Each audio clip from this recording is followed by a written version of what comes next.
Nous avons chanté « Mes yeux contemplent ta gloire, ta vie ranime ma foi, et ta paix, on peut y aller, s'il te plaît? Ta paix et ta joie inondent mon cœur. » Est-ce que c'est vrai pour vous ce matin? Est-ce que la gloire du ressuscité ranime votre foi? Est-ce que la joie et la paix de Christ règnent vraiment dans votre cœur? Nous sommes destinés, comme les disciples que Jésus a rencontrés après sa résurrection, à la paix et à la joie. En dépit de ce que nous pouvons ressentir, c'est ce à quoi nous sommes appelés. Nous venons de célébrer Pâques, c'était la semaine dernière. Et mon message va prolonger ce message de Pâques et de la résurrection, la bonne nouvelle de la résurrection. Et alors je vais vous surprendre parce qu'en fait, j'avais préparé ce message avant Pâques et je l'ai déjà prêché une fois avant Pâques. Alors je vous propose de lire avec moi ce matin 2 textes. Matthieu 28, 9 et 10. Je vous laisse chercher. Comme ça vous rend un petit peu participatif et actif. Matthieu 28, 9 et 10. Nous allons étudier les premières paroles du Christ après être ressuscité. Matthieu 28, 9, 10. On parle des femmes. Elles s'éloignèrent rapidement du tombeau, avec crainte et une grande joie. Et elles coururent porter la nouvelle aux disciples. Et voici que Jésus vint à leur rencontre et dit « Je vous salue ». Elles s'approchèrent, s'agrippèrent à ses pieds et se prosternèrent devant lui. Alors Jésus leur dit « N'ayez pas peur. Allez dire à mes frères de se rendre en Galilée, c'est là qu'ils me verront. » D'accord? On va maintenant vers Jean 20, 19 à 22. Jean 20, 19 à 22.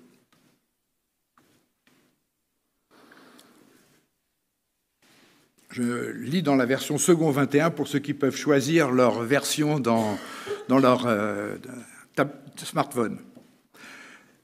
Jean 20, 19, 22. Le soir de ce même dimanche. C'était dimanche dernier que nous avons célébré la résurrection de Jésus. On parle bien de ce dimanche-là. Les portes de la maison où les disciples se trouvaient rassemblés étaient fermées, car ils avaient peur des chefs juifs. Jésus vint alors se présenter au milieu d'eux et leur dit « Que la paix soit avec vous !» Après avoir dit cela, il leur montra ses mains et son côté. Les disciples furent remplis de joie en voyant le Seigneur. Jésus leur dit de nouveau « Que la paix soit avec vous ! Tout comme le Père m'a envoyé, moi aussi je vous envoie. » Après ces paroles, il souffla sur eux et leur dit « Recevez le Saint-Esprit. » Alors dans ces textes, il y a 2 mots qui sont 2 salutations que Jésus emploie. « N'ayez pas peur » dans un texte et « La paix soit avec vous ». On verra tout à l'heure qu'il y a une toute petite subtilité de traduction qu'en fait ça veut dire la même chose. On le verra tout à l'heure. Je note aussi que la chronologie de ces rencontres du matin de Pâques ne sont pas exactement les mêmes. C'est un peu différent entre Marc et Jean. Chez Jean, les premiers mots de Jésus auraient été « Femme, pourquoi pleures-tu? Qui cherches-tu » selon Jean. D'ailleurs, c'est très intéressant, c'est cette question que Jésus pose. « Femme, pourquoi pleures-tu? Qui cherches-tu » Au début de l'évangile de Jean, Jésus a posé la question « Que cherchez-vous » Et après la résurrection, il dit « Qui cherchez-vous » Mais bon, c'est un détail.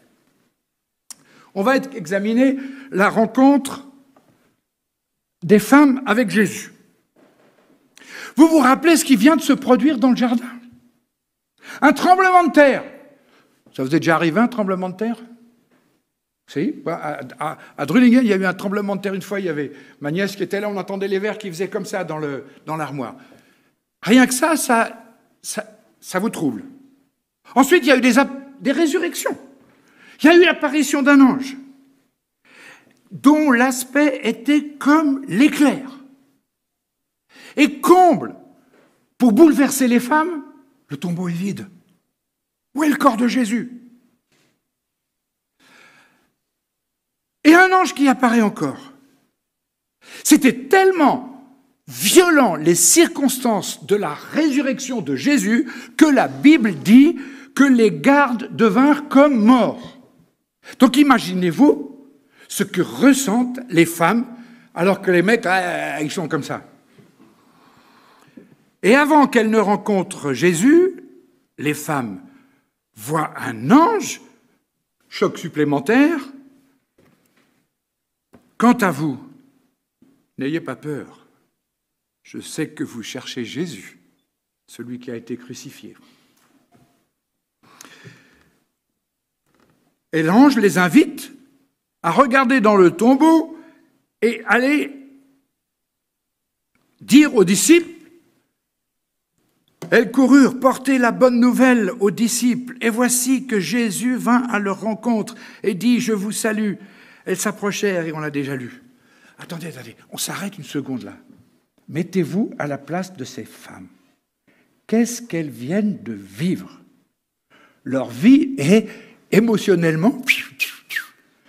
Le tombeau est vide, l'ange leur donne une nouvelle, elles y vont et elles rencontrent Jésus. Attends, Jésus, t'es plus dans le tombeau, c'est quoi? Vous comprenez?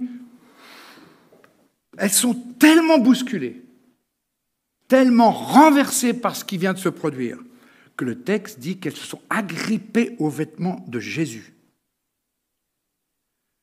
N'oubliez pas, un instant avant, elles étaient en deuil. Elles étaient venues pour pleurer au cimetière. Et là, elles sont face à Jésus. Et quand Jésus les aborde, il leur dit « Je vous salue, n'ayez pas peur. Bonjour, n'ayez pas peur. » Vous voyez la réponse de Jésus face à la situation des femmes? Notez la douceur, la bonté, la bienveillance de Jésus. Et je vous pose une question. Est-ce que moi aussi j'ai vécu des moments qui nous ont perturbés, qui nous ont bouleversés? Est-ce que la joie de Pâques est déjà dissipée? Vos circonstances ont-elles repris le dessus? N'avez-vous pas besoin d'entendre ce matin Jésus venir à votre rencontre et vous dire « Bonjour, n'aie pas peur ». Vous imaginez ça, hein? Jésus qui vous dit « Bonjour, n'aie pas peur, je suis vivant ». Moi, j'avais besoin de l'entendre pour ma santé les derniers mois et encore aujourd'hui. À propos de la vente de notre maison, j'ai besoin d'entendre Jésus me dire « N'aie pas peur ». Et vous? À propos de quoi avez-vous besoin d'entendre Jésus vous dire « N'aie pas peur ».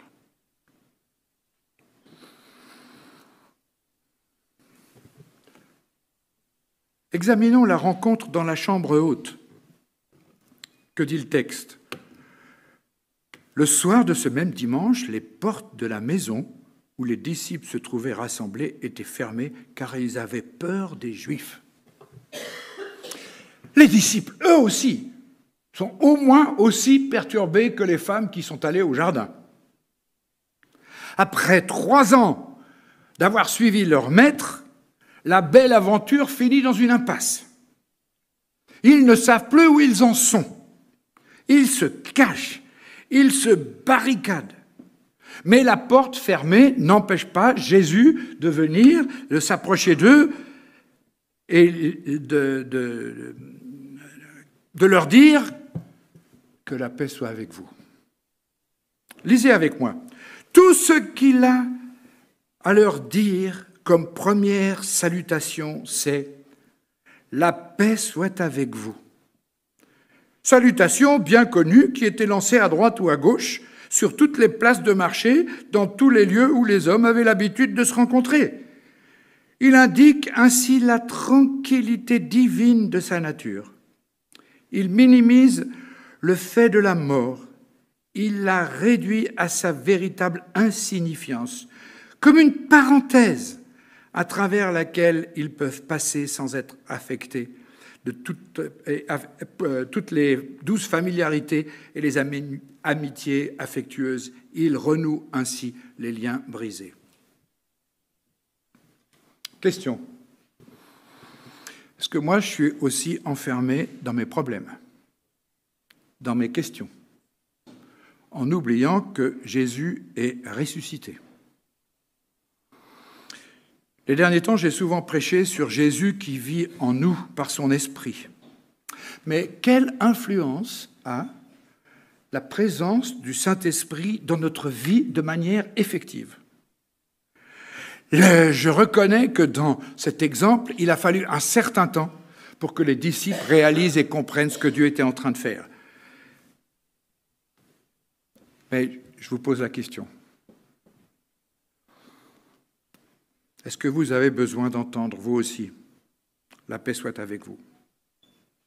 Alors la question qu'on pourrait se poser, c'est cette promesse de paix et de joie, parce que c'est la même salutation, on va y revenir, que fait Jésus, est-ce qu'elle est pour moi? Cette promesse de paix, de joie, est-elle pour chacun de nous? Est-ce que nous pouvons nous approprier la salutation que Jésus a fait, les premiers mots de Jésus après sa résurrection, la paix et la joie pour vous? Eh bien, oui. Oui. Et ça va peut-être répondre en partie ou éclairer en partie Francis. Lisez avec moi. La première salutation, celle faite aux femmes, est celle qui est habituelle en grec et qui signifie littéralement « réjouis-toi ». La seconde, celle de la salutation aux apôtres, est celle qui est courante en hébreu. Et Maclaren dit « Je ne peux m'empêcher de penser dans le fait que l'une des salutations est la salutation commune des peuples de langue grecque et l'autre salutation commune des orientaux. Nous pouvons trouver l'idée de l'aspect universel des dons et des salutations du Christ ressuscité. Il vient à tous les hommes et chacun l'entend dans sa langue natale, lui adressant des salutations qui sont autant de promesses et des promesses qui sont autant de dons. Magnifique, n'est-ce pas? Cette petite subtilité entre le grec et l'hébreu qui nous montre que nous aussi nous pouvons dire « C'est à moi que Jésus dit, n'aie pas peur, la paix soit avec toi ».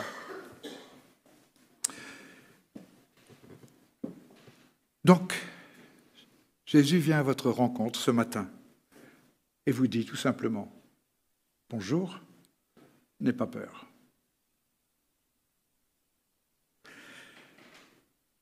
Après avoir dit cela, il leur montra ses mains, son côté.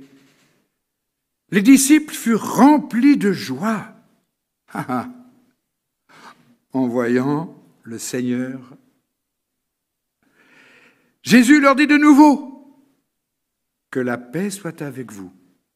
Tout comme le Père m'a envoyé, moi aussi je vous envoie. » Après ces paroles, il souffla sur eux et leur dit « Recevez le Saint-Esprit. » Intéressant, hein? Pour attester, pour certifier, pour prouver que la paix et la joie sont pour les disciples, Jésus montre son corps. Regardez ce que dit Matthieu Poul. Luc ajoute aussi ses pieds, ces parties de son corps où se trouvaient les marques les plus indéniables de la mort qu'il avait subie à la croix. Alors les disciples qui n'accordaient que peu de crédit à ce qu'avait rapporté Marie de Magdala, l'autre femme, et les deux disciples qui allaient à Emmaüs, crurent et ils virent le Seigneur et furent extrêmement heureux de cette confirmation de leur foi. Oui, cette promesse de joie est pour chacun d'entre nous, cette promesse de paix est pour chacun d'entre nous, parce que cette promesse se fonde sur la résurrection de Jésus. Pourquoi Jésus peut-il nous promettre sa paix et sa joie? Parce que la résurrection authentifie, certifie, prouve que Christ est bien mort à notre place.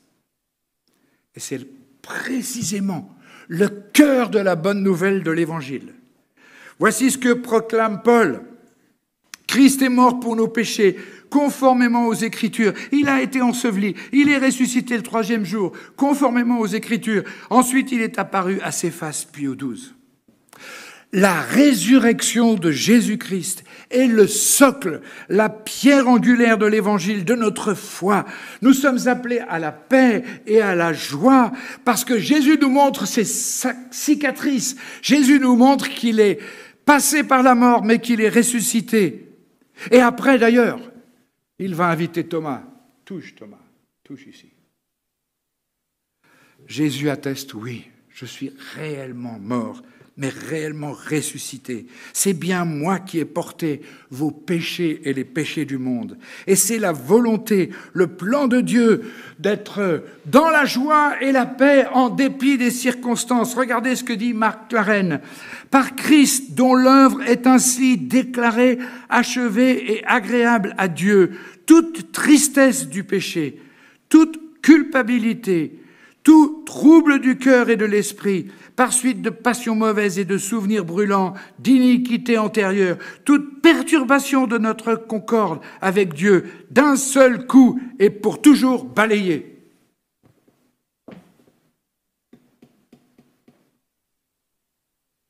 Costaud, hein? Celui qui est mort à la croix et ressuscité vient à ta rencontre ce matin. Bonjour. La paix et la joie soient avec toi. Alors vous allez dire, oui, mais alors comment est-ce qu'on cultive cette paix et cette joie? On est d'accord, hein? Nous sommes destinés à la paix et à la joie. Mais, j'en vois qui font la grimace. Aujourd'hui, maintenant, diriez-vous que cette paix et cette joie remplissent votre cœur? Je vois quelques têtes qui oscillent. Stan Evok utilise une image reprise aussi souvent par Roy Hession. La paix, bonjour, la paix soit avec toi. Hein?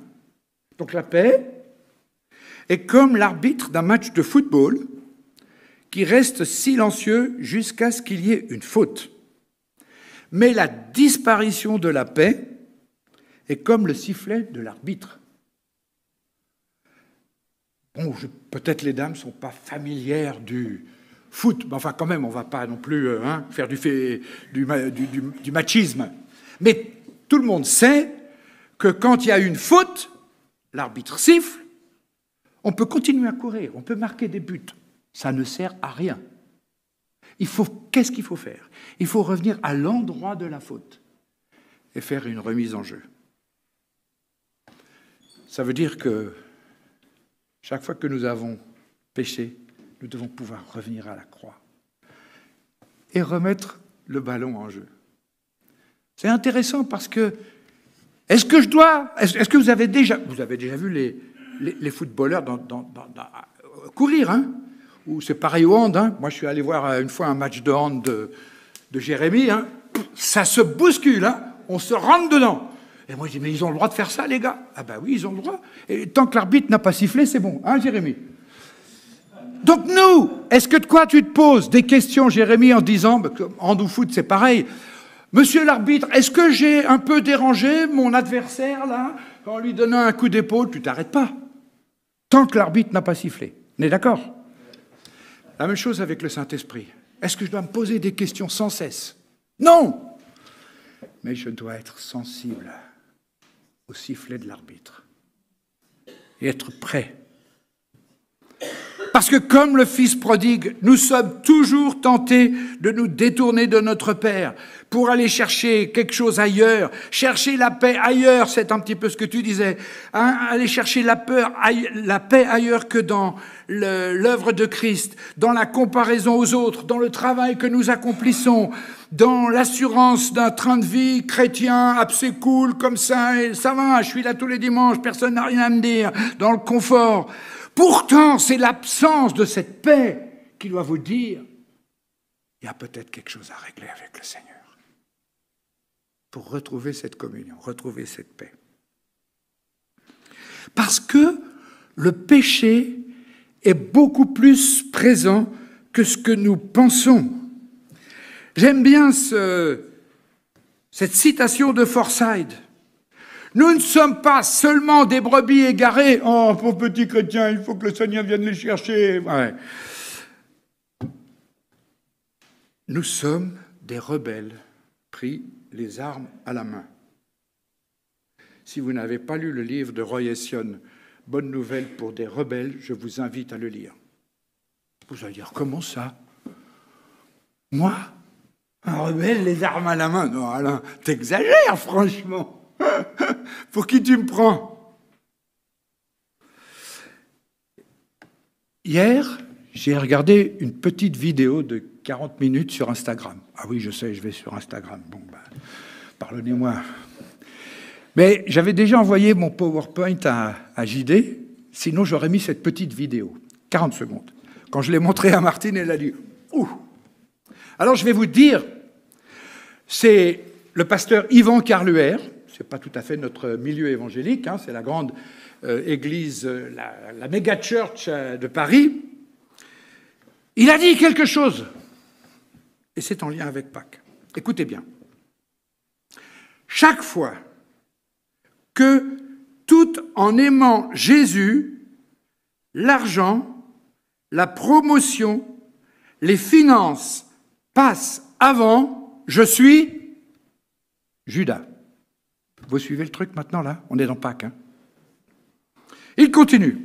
Chaque fois que mon orgueil d'avoir raison, que mes croyances et mes dogmes passent avant ma relation avec Dieu, je suis le Sanhédrin.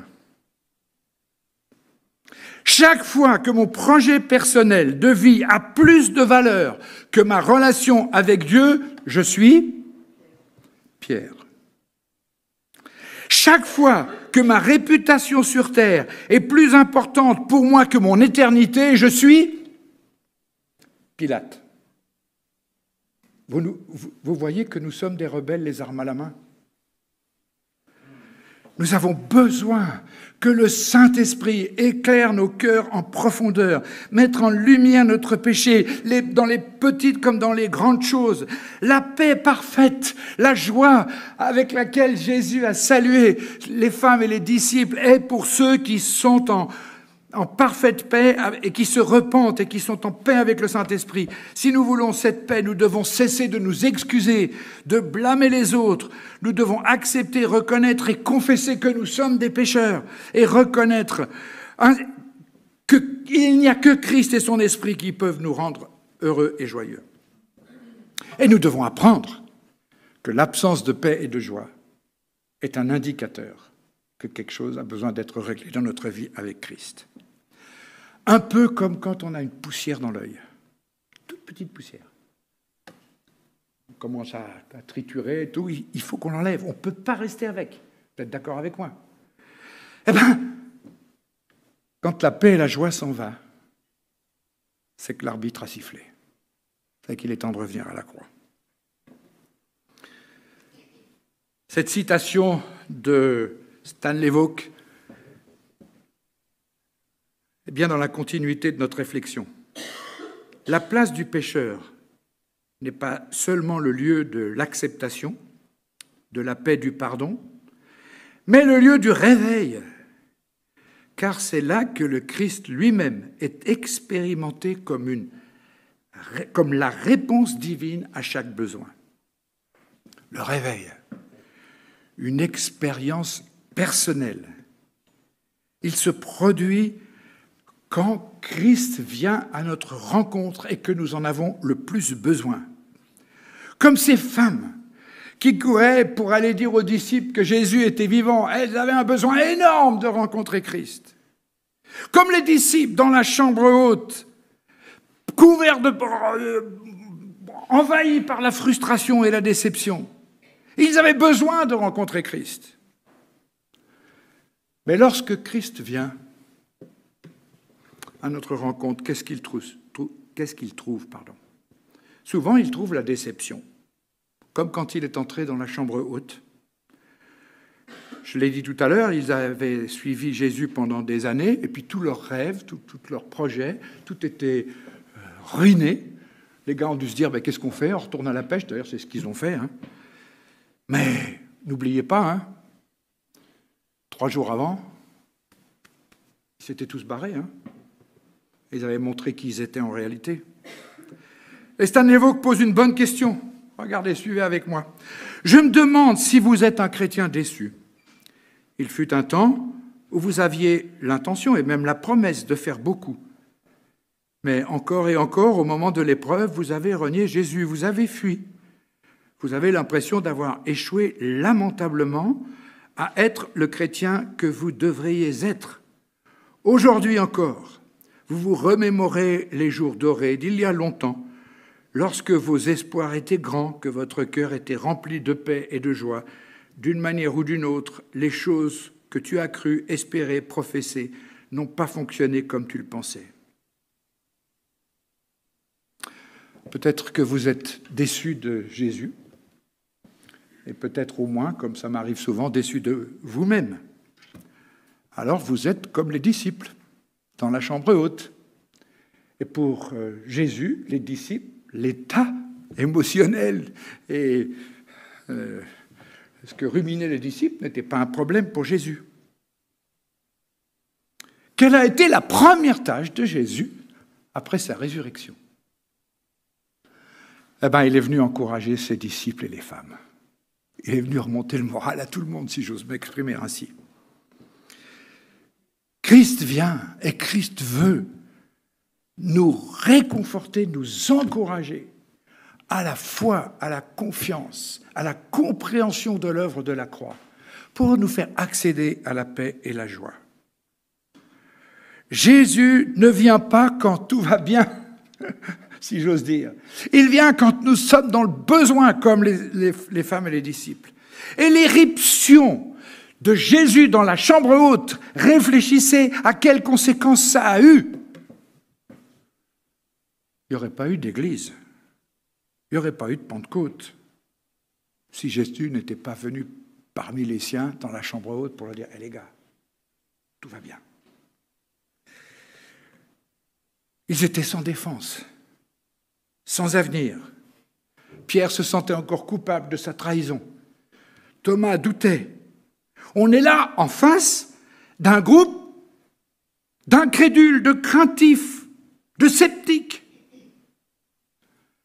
Et Jésus, ressuscité, vient pour les libérer et les transformer. Regardez. Le problème pour beaucoup d'entre nous est que nous pensons que nous devons être bons, grands, dignes et victorieux pour connaître le réveil. Mais ce n'était pas le cas des disciples et il en va de même pour nous. Lorsque Jésus vient, qu'est-ce qu'il trouve? Il trouve la défaite. Bah oui, les gars dans la chambre haute, ils n'étaient pas victorieux. C'est le moins qu'on puisse dire. Suivez avec moi ce que dit Stan Levok. Je crois qu'il y a beaucoup de chrétiens défaits. Ils vivent des aspects extérieurs de la religion, se joignant avec enthousiasme aux services religieux, aux conventions, aux rassemblements d'évangélisation. Ils aiment le rituel et le glamour de tout cela. Ils se délectent des grandes prédications et des chants chorales. Mais à l'intérieur, ce sont des chrétiens défaits, qui ne savent rien de la puissance de Jésus pour les sauver chaque jour de l'humeur, de la cupidité, de la lecture et de l'orgueil. C'est vrai, c'est facile de participer à un culte. Jésus aurait pu dire aux disciples, « Hé les gars, envoyez un petit mot, hé les gars, laissez tomber votre désappointement, vos doutes, votre sentiment de défaite qui vous accable. Venez, on va se donner rendez-vous sur les pentes ensoleillées du Mont des Oliviers. » Non. Il est venu lui-même, parce que c'est sa présence qui change tout. Je continue avec une citation de Stanley Vauque. « Nous nous efforçons de nous libérer pensant que nous devons atteindre un certain niveau de perfection avant qu'il ne puisse nous bénir, alors qu'il veut toujours venir à nous au moment où nous en avons besoin, afin de nous y faire revenir. Ce n'est pas un rapport sur lui dont nous avons besoin, mais d'une révélation. »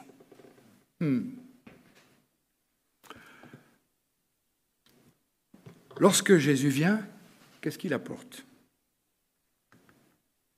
Le réveil, regardez, c'est Jésus apportant la plénitude de sa vie dans le vide de la nôtre.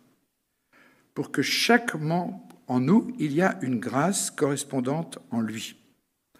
Il est la lumière pour nos ténèbres, la vie pour notre mort, le pain pour notre faim, l'eau vive pour notre soif, le repos pour nos efforts, la sagesse de Dieu pour notre folie, la communion pour notre solitude. Lorsque nous voyons qu'en lui habite la plénitude de la divinité, nous pouvons être pleinement remplis en lui, alors la vie est changée et nos ténèbres se transforment en jour. Nous avons besoin de rencontrer Jésus de la même façon que l'ont rencontré les femmes et les disciples. La paix soit avec toi. Puis il leur a montré ses pieds, ses mains, comme s'il voulait souligner que l'œuvre de la croix et la résurrection était la source de tout. Jésus vous apportera la paix en vous montrant que dans sa mort, tout votre péché a été réglé. Tout ce qui sous-tend votre tension et votre peur peut être supprimé. Vous pouvez avoir la paix avec Dieu, la paix à propos de tout. Vous pouvez vivre en paix en marchant avec Christ dans toute situation. Et il y a encore un dernier point que je voudrais souligner dans cet épisode. Alors qu'il leur montrait ses plaies, Jésus a détourné les disciples de leurs problèmes. Il a entraîné leur attention sur autre chose. Il leur a montré qu'il ne fallait pas qu'ils gardent les yeux plongés en eux-mêmes. Regardez, Jean 20, 22. Jésus leur dit à nouveau, donc il ne change pas son message, que la paix soit avec vous. Tout comme le Père m'a envoyé, moi aussi je vous envoie. Il n'y a pas que la propre satisfaction de votre paix et de votre joie qui soit importante, les gars. Je comprends que vous êtes bouleversés, mais la rencontre avec Jésus remplit les disciples qui ont ressenti un besoin impérieux d'évangéliser le monde entier. Pareil pour Paul. Et il devrait en être de même pour nous. Le réveil n'est pas une expérience privée. Nous ne pouvons pas connaître et expérimenter la puissance libératrice de Jésus sans avoir envie de la partager. Nous disons que nous sommes faibles, que la tâche est impossible. Les disciples se disaient exactement la même chose, jusqu'à ce que Jésus souffle sur eux et leur donne tout son pouvoir. Événement capital. Jésus est allé vers chacun d'eux. Et voici ce que dit Stanley Vauque. Le premier souffle du grand vent de l'Esprit Saint qui devait venir à Pentecôte peut souffler sur nous, nous remplir de son propre esprit vivant, de sorte que ce n'est plus nous qui vivons, mais Christ qui vit en nous. Avez-vous reçu le souffle de Dieu? Si vous êtes chrétien, vous l'avez reçu. Mais peut-être que le Saint-Esprit a cessé d'agir en vous et que l'atmosphère de votre âme est devenue stagnante et sulfureuse jusqu'à ce que vous ayez perdu toute vigueur spirituelle. Demandons au Seigneur de venir à notre rencontre aujourd'hui, à nous toucher chacun et nous dire « La paix soit avec toi ». Règle les choses. Expérimente à nouveau la plénitude du Saint-Esprit. Et pas seulement pour toi, pas seulement pour être bien en paix et en joie, mais aussi parce que tu es intégré dans mon plan. Stanislaw conclut, la plénitude du Saint-Esprit, vous la trouverez telle que vous êtes, en prenant la place du pécheur. À la croix, vous verrez ses blessures. Vous recevrez son souffle et le renouveau commencera dans votre cœur. Je termine avec cette promesse que le Dieu de l'espérance vous remplisse de toute joie, de toute paix, pour que vous débordiez d'espérance. Si vous débordez, ça va couler quelque part et chez quelqu'un, hein, on est d'accord, hein? Ça ne va pas couler pour revenir chez vous, ça va couler pour aller ailleurs. Par la puissance du Saint-Esprit. Et je voudrais vous laisser cette prière. Tu jugeras, JD, du temps pendant lequel tu veux qu'on ait un moment de silence et comment tu veux poursuivre. Est-ce qu'on veut la prier tous ensemble? Enfin, je te laisse. Merci beaucoup pour votre attention. Que le Seigneur vous bénisse.